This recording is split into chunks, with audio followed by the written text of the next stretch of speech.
মানিকপুৰত গাঞ্জাসহ এজন আটক। বঙাইগাঁও জিলাৰ মানিকপুৰ আৰক্ষী থানাৰ অন্তৰ্গত মানিকপুৰ বৰিপাৰাত গাঞ্জাসহ এজনক আটক। এই গোপন সূত্ৰৰ পম খেদি যোৱা নিশা সৰবৰাহকাৰীৰ ঘৰত অভিযান চলাই 4 কেজি 500 গ্ৰাম গাঞ্জা জব্দ কৰিবলৈ সক্ষম হয়। জব্দকৃত গাঞ্জাখিনিৰ আনুমানিক বজাৰ মূল্য 60,000 টকা।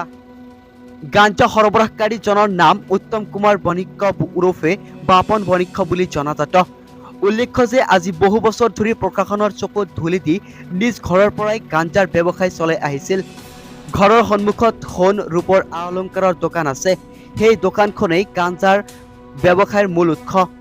অধিক তথ্যৰ বাবে তদন্ত অব্যাহত ৰাখিছে। লগতে গাঞ্জা সৰবৰাহকাৰীজনক স্বাস্থ্য পৰীক্ষাৰ অন্তত জেল হাজতলৈ প্ৰেৰণ কৰে। মানিকপুৰ আৰক্ষী থানাৰ উপ আৰক্ষী পৰিদৰ্শক জয়শ্ৰী নাথৰ এই কাৰ্যক সচেতন মহলে ভূয়সী প্ৰশংসা কৰে।